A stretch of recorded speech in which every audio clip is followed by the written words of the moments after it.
My sister stole my boyfriend, bore his child, and now my parents demand my inheritance, but my ruthless counter-strike exposed a shattering family secret. I'm 26 now, but this whole mess began a few years ago. Back then, I was in this relationship with a guy I met in university. Let's call him Noah. We hit it off pretty quickly. He seemed nice, thoughtful, and we had a lot in common. At first, things were going great. To me, I was head over heels for him, and I thought this was the guy I was going to marry one day. So naturally, after about 18 months together, I decided it was time to introduce him to my family. Now, my family's a little, let's say, traditional. We're from a pretty conservative culture, and they have strong opinions about who you should date, how you should date, and when you should get married. They weren't thrilled when they met Noah. It wasn't like they were rude to him or anything, but I could tell they didn't really like him either. They didn't say much, just kind of gave me that, "Are you sure about this guy?" look. I brushed it off, thinking they'd come around eventually. But here's the thing. While my parents were lukewarm about him, my sisters seemed to love him. Lily, who's 24, and Mia, who's only 13, got along with him great. That made me happy because, family approval matters, even if it's just my sisters. Lily especially seemed to really enjoy his company, and we even joked that she was stealing my boyfriend. Mia adored him too, but she's just a kid, so it didn't feel weird. Noah and I didn't live together because in my culture, that's a huge no-no unless you're married. So we worked in different towns and would meet up when we could, but I thought things were solid between us. I trusted him completely. Why wouldn't I? He was my boyfriend, and he seemed to get along with the people closest to me. What could go wrong, right? Well, 4 months after Noah met my family, things took a turn. I was over at his place for the weekend. We'd had a normal day, nothing special. Grabbed food, watched a series, the usual. He went to take a shower and his phone buzzed. Now, I'm not the type to go snooping through someone's phone. I really believe that if you trust someone, there's no need for that. But something that day just didn't sit right with me. His phone kept buzzing, and I don't know why, but I picked it up. Maybe part of me already knew something was off, or maybe I was just curious. When I unlocked it, I saw a message from Lily. At first, I didn't think much of it. I mean, she's my sister, but when I opened the chat, my heart basically stopped. The messages weren't normal. They were flirty, like let's hook up level flirty. I couldn't believe what I was seeing. My sister and my boyfriend. I started scrolling up through the conversation, and it got worse. There were months of this stuff, late-night messages, inside jokes that I didn't know about, and even plans to meet up behind my back. I felt sick, like how long had this been going on? The person I trusted most, and my own sister. I took screenshots of everything. My hands were shaking, and I couldn't think straight, but I knew I needed proof. I sent the screenshots to myself and just left his place without saying a word. I didn't wait for him to get out of the shower. I didn't give him the chance to explain or lie to me. I just bolted. As soon as I got home, my phone started blowing up with calls and texts from Noah. He must have realized something was wrong when he saw that I'd left. I ignored everything. I couldn't even look at my phone without wanting to scream. Eventually, I sent the screenshots to our friend group's chat and blocked him. I didn't care about the fallout at that point. I was done. I had no patience for lies or betrayal. But what hit me the hardest was Lily. I mean, Noah's betrayal hurt like hell, but Lily? That was another level of pain. She wasn't just my sister. We grew up practically inseparable. With our parents being absent and wrapped up in their own world most of the time, Lily and I had always leaned on each other. We were only 2 years apart, and we had always been there for each other, or so I thought. The next morning, I couldn't take it anymore. I packed a bag and drove straight back home to confront her. I didn't care what kind of scene I was about to make. This was bigger than just a fight. It felt like my whole world was crashing down. When I walked into my parents' house, Lily was there like nothing had happened, just sitting at the dining table, scrolling on her phone. I slammed the screenshots down on the table in front of her. Our mom and dad were both there too. Lily didn't even try to deny it. She just looked at the messages and shrugged like it was no big deal. She actually said, "Yeah, I did it, so what?" I wanted to scream. How could she act like this didn't matter? Like she hadn't just destroyed our relationship for good? My mom lost it. She slapped Lily across the face, something I had never seen her do. My dad was furious too, yelling at Lily, telling her to get out of the house. He gave her 10 days to move out, and I thought that was it. I thought maybe this was the end of all the drama. But 3 days later, Lily dropped another bomb on us. She was pregnant with Noah's baby. I couldn't believe what I was hearing. This had gone from bad to worse in a matter of days. My parents, who had been so angry with her, suddenly softened up. They couldn't stay mad at her once they knew she was pregnant. And just like that, the whole dynamic shifted. It was like Lily was off the hook just because she was having a baby.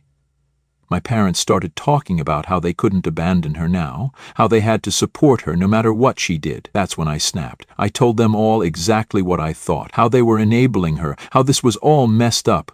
They tried to tell me to calm down, that I was overreacting, but I couldn't take it anymore. I grabbed my stuff, told them to never contact me again, and I left. The only one I didn't block was Mia. She's just a kid, and I didn't want to cut her off too. 3 weeks later, my mom somehow got a new number and sent me a wedding invitation. Noah and Lily were getting married, and my mom had the nerve to act like I should be there for family unity or whatever. I told her to get lost and blocked her again. That's how it all began. I thought the worst was behind me, but little did I know. The real mess was only getting started. After all that went down with Lily, my ex, and my parents, I thought cutting them off would give me some peace. Turns out life had other plans. I wasn't speaking to anyone except Mia, and I was trying to just move forward with my life, you know? But of course, things never go that smoothly when you've got a family like mine. About 3 months after I blocked everyone, I started hearing things through the grapevine. A cousin of mine who I stayed in touch with mentioned that Lily was having a baby shower and my parents were throwing it. Apparently they had invited a ton of people, like it was some huge celebration. At first I wasn't surprised. I figured they'd make a big deal about it since they were acting like Lily was some kind of victim. But then my cousin hit me with something that really got under my skin. She told me they had started telling people that I was the one who abandoned the family, and Lily was the good daughter who was trying to keep the family together. Seriously? After everything she did, she was somehow the hero of this story now? I was so mad. I wanted to call my mom and just let her have it. But I knew better than to get dragged back into all that. I stayed quiet, tried to keep my head down, but that didn't mean I wasn't fuming on the inside. The nerve they had to spin this whole thing around like I was the problem. A few days later, I got a text from Mia. She was just giving me an update on how things were going at home, but she also dropped something I wasn't ready for. My mom had apparently been going around telling people that I needed to get married soon. Not for any real reason, just because she didn't want people gossiping about how Lily, the younger sister, was getting married and having a kid before me. Like what? I hadn't even spoken to them in months, and now they were worried about my reputation. It was ridiculous. But that's how my mom's mind worked. Everything was about appearances. She didn't care about what Lily did to me. No, the bigger issue was how it looked to other people. I wasn't living my life on her timeline, and that was apparently some huge scandal. Yeah, that made me furious, but more than that, it made me sad. It was like nothing I ever did was going to be enough for them. Even when I cut them off, they still found a way to control the narrative, to make me look like the bad guy. So, fast forward a bit, Lily's wedding happened. Obviously, I didn't go, but I heard all about it from my cousin. Apparently, it was this big fancy thing. My parents went all out, even though Lily was barely a few months pregnant. They made sure to cover up the whole scandal by telling everyone they were just being responsible, getting married quickly so the baby wouldn't be born out of wedlock. My cousin told me my parents were telling everyone I didn't show up because of work commitments. Yeah, right. But then I uncovered a secret chat where they admitted to forging my absence to shield Lily's scandal. A deception that ignited my resolve to expose them. They couldn't just be real about what was happening. Instead, they had to put on this fake show for everyone else. I was done with them at this point, but hearing about all this still stung. It was like they were erasing me from the family narrative completely. Anyway, time passed and I tried to move on. I threw myself into work and focused on building a life for myself. For a while, things were quiet. I wasn't hearing much from my family, and I figured maybe they had finally just left me alone, but of course, that's not how it works in my family. One night, I got a call from Mia. It was late and I was about to go to bed, but something about the way the phone rang gave me a bad feeling. When I picked up, Mia was crying. She could barely get the words out, but eventually she told me that our dad had passed away. I was stunned. I mean, I didn't have the best relationship with him, but still, he was my dad. What really pissed me off, though, was that it was Mia who had to call me. My mom didn't even bother. I hadn't heard a word from her. Mia told me that our dad had been sick for a while, but they hadn't told me. My mom decided to keep it from me because she didn't want to stress me out. Can you believe that? My own father was sick, and they didn't think I had the right to know. The next morning, I booked a train back home. I didn't care about all the drama anymore. I just wanted to be there for Mia. When I showed up at my parents' house, it was like walking into a battlefield. My mom and Lily were there, and the first thing they did when they saw me was start yelling. They accused me of only coming back for the money, like that was the only reason I'd want to be there. Lily was especially nasty, calling me selfish, saying I abandoned them when they needed me most. I didn't even get the chance to grieve. Everyone was so focused on the inheritance, on who was getting what, that they barely even talked about Dad. It was disgusting. And as if things weren't bad enough, when they read the will, all hell broke loose. Turns out Dad had left me the largest share of his assets. I was shocked. I wasn't expecting anything from him, especially after how things had gone down. But there it was in writing. I got 50%, Mia got 25%, Mom got 15%, and Lily, she got 10%. You'd think I'd feel relieved, right? Like finally some justice. But honestly, it just made things worse. Lily and her husband lost it. They started demanding that I give up my share, saying I didn't deserve it, that Lily needed the money more because of her kid. They even threatened to take me to court over it. I knew they didn't have a legal leg to stand on, but the fact that they were willing to go that far just showed how greedy they were. It was all about money to them. They didn't care about family or what was right. They just wanted to get their hands on whatever they could. I told them I wasn't giving up anything, and that's when things got nasty. Lily's husband started making threats, saying I'd regret it if I didn't do what they wanted. I knew it was all just talk, but still, it was unsettling. I was already dealing with the loss of my dad, and now I had to put up with this crap on top of it. It was too much. After the will reading, I went back to my motel to clear my head. I thought about everything that had happened. All the lies, the betrayal, the greed, and I realized something. I wasn't going to let them push me around anymore. I'd spent too long letting my family control my life, and it was time to stand up for myself. Update 1. So, after the whole inheritance blow-up, I thought things couldn't possibly get worse. I mean, they already accused me of coming back just for the money, and Lily and her husband were trying to bully me into giving up my share, but I wasn't going to budge. I knew I had the legal right to what my dad left me. And honestly, after everything they put me through, there was no way I was giving in. Anyway, a couple of days after the will reading, I got a message from my lawyer. We had a meeting scheduled to go over some more details about the estate, and honestly, I just wanted to get it over with. I was tired of all the drama and just wanted to settle everything so I could go back to my life.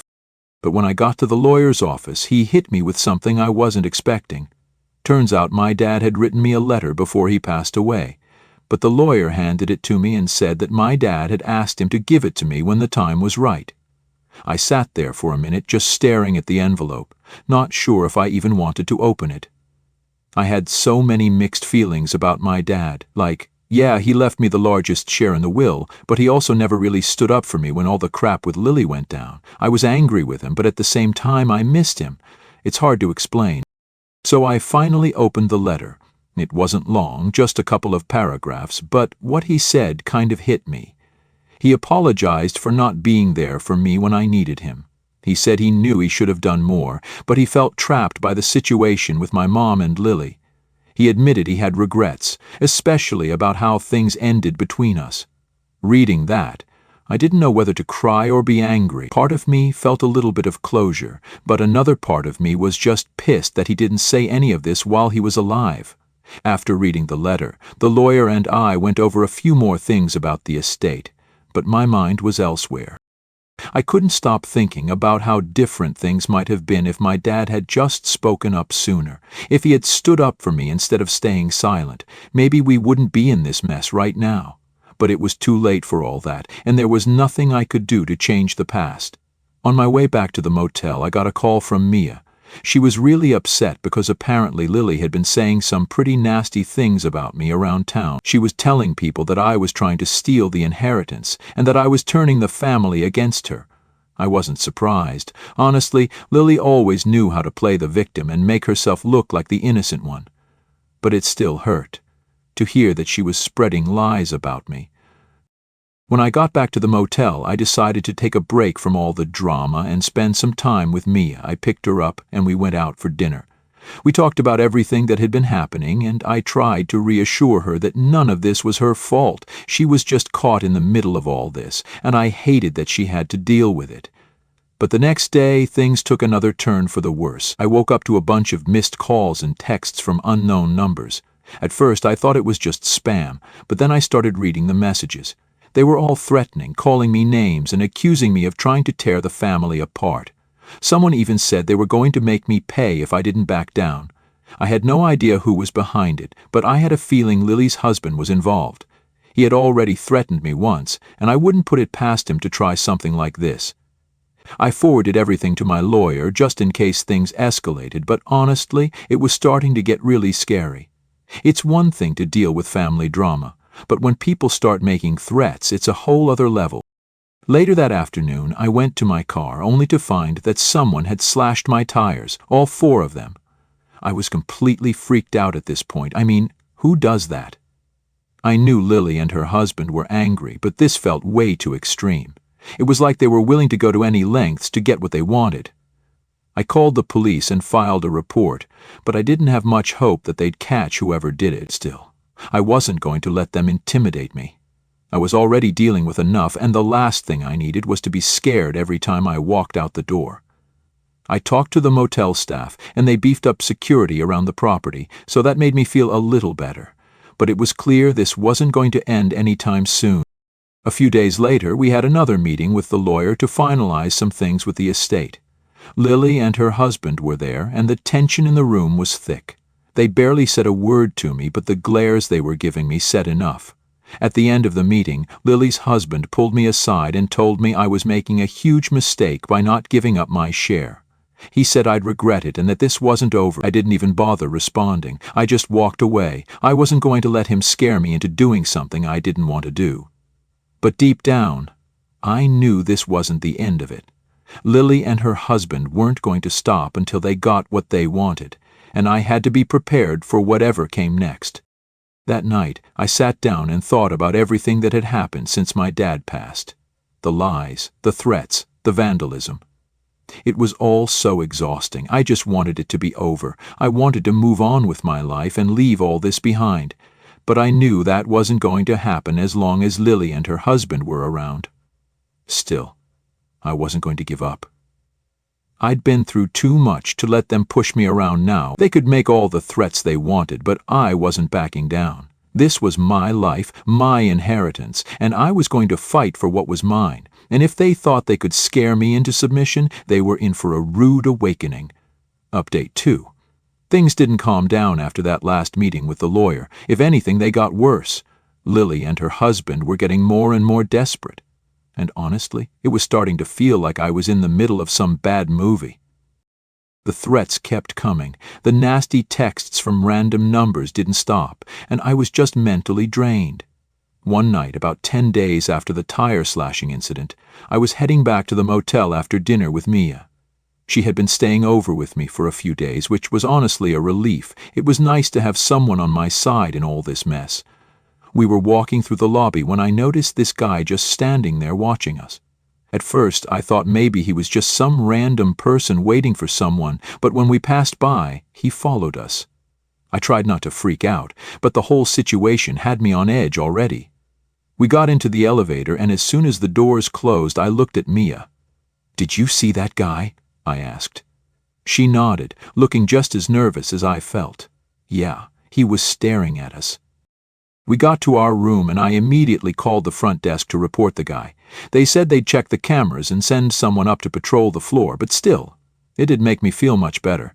This whole thing was getting way too close for comfort. I couldn't shake the feeling that Lily's husband was behind this somehow. I mean, who else would go to these lengths just to scare me? That night I barely slept.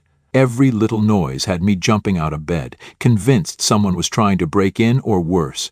It was like living in a nightmare, and all I could think about was how to make it stop. The next morning I decided I needed to take some serious action. I called my lawyer and told him everything about the threats, the weird guy in the lobby, the slashed tires. He agreed that things were getting out of hand and suggested we get a restraining order against Lily's husband. It wasn't something I wanted to do, but at that point it felt like the only option. We filed the paperwork the next day, and I tried to keep my head down while we waited for the court date, but of course, Lily and her husband didn't take the news well. The texts ramped up again, this time with more threats about how I'd regret this and how they'd make sure I paid for everything. It was exhausting, but I was done being scared. They could throw whatever they wanted at me, but I wasn't giving in. A few days later, the court date for the restraining order came around. I showed up with my lawyer, and guess who else was there? Lily and her husband, of course. They looked smug, like they thought this whole thing was a joke. I avoided eye contact with them, focusing on what my lawyer was saying, but I could feel their eyes on me the whole time. When the judge called us up, Lily's husband tried to act like I was the one causing all the drama. He said I was exaggerating everything, that I was just bitter about the inheritance and trying to make his life hell. I couldn't believe what I was hearing. Like, really, he slashes my tires, sends me threats, and somehow I'm the one causing problems. Thankfully, the judge saw through his BS. After hearing both sides, they granted the restraining order, and for the first time in what felt like forever, I felt a small sense of relief. At least now there was something in place to protect me if things got worse. But of course, things didn't magically get better overnight. The threats didn't stop right away, and I still felt like I was constantly looking over my shoulder. But at least now I had the law on my side, and that gave me some peace of mind. A few weeks passed, and I was finally starting to feel like maybe things were settling down. I was still staying in the motel, but I had started looking for a new apartment where I could feel safer. Mia had gone back home, and I missed her, but we kept in touch constantly. She was still dealing with the fallout from all the family drama, but at least she wasn't stuck in the middle of it as much as I was. Then one morning, I woke up to a message from an unknown number. It wasn't a threat this time, though. It was a link. I hesitated for a second before clicking on it, and what I saw made my stomach drop. Someone had created a whole website dedicated to trashing me. I'm talking lies, half-truths, and just pure nastiness. They were painting me as this selfish, greedy person who was tearing the family apart. There were even photos of me from the funeral looking cold and heartless, according to the captions. I couldn't believe what I was seeing. This was next-level crazy. I immediately called my lawyer and sent him the link.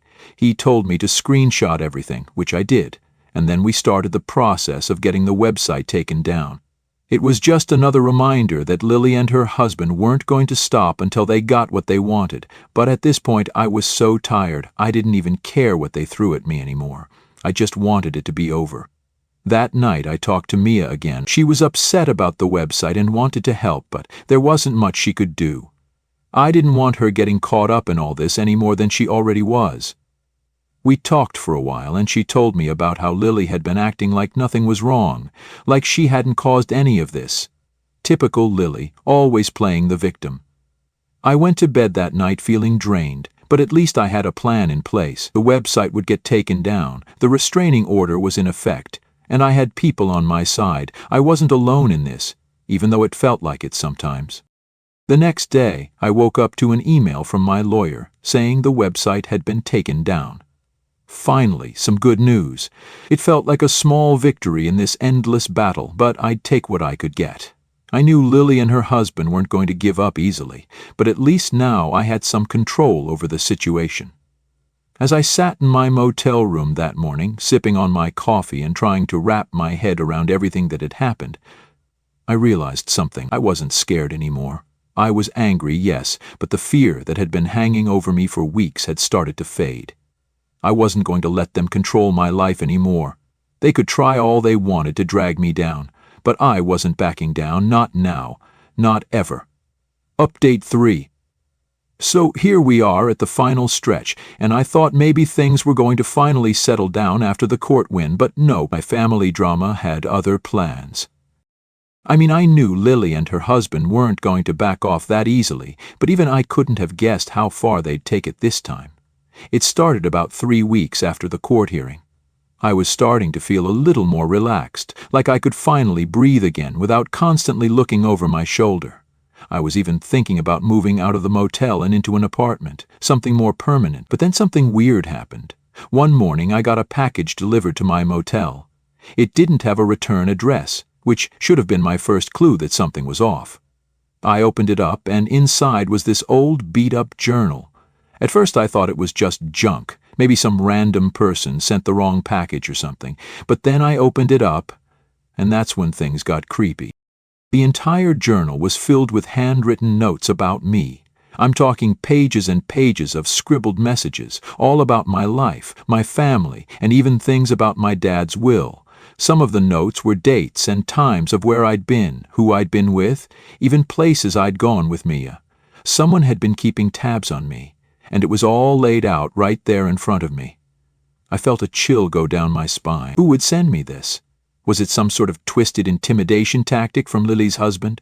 I mean, they'd already tried the threats, the vandalism, even the weird phone calls, but this was different. This felt way more personal, like someone was watching me, tracking my every move.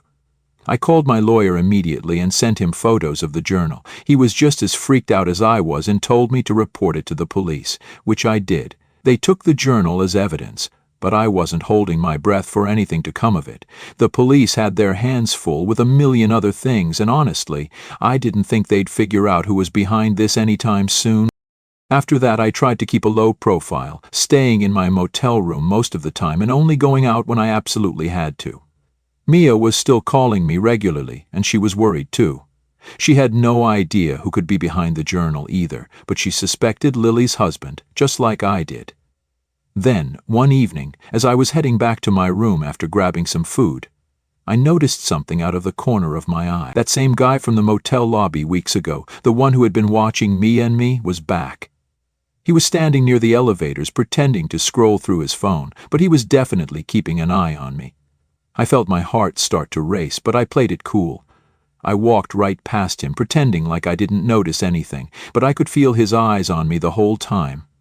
Once I got into my room, I locked the door and immediately called motel security. They said they checked the cameras and sent someone up to do a sweep of the floor, but honestly, I didn't feel safe there anymore. I called Mia that night and told her everything. She was scared, which made me even more anxious. I hated that she was caught up in all this, that she had to deal with the fallout of Lily's mess. But I promised her I'd be careful, and we made a plan to meet up the next day so we could figure out what to do next. The following day, I met Mia at a diner downtown away from the motel. We sat there for a couple of hours talking about everything. She told me more about what had been going on with Lily at home, how she was acting like nothing was wrong, like she hadn't caused any of this. It was infuriating, but it didn't surprise me. Then Mia dropped something on me that I wasn't ready for. She said Lily's husband had been asking around about my whereabouts, trying to figure out where I was staying. That's when it hit me. The guy at the motel, the journal, all of it. They were keeping tabs on me, and they were probably planning something worse.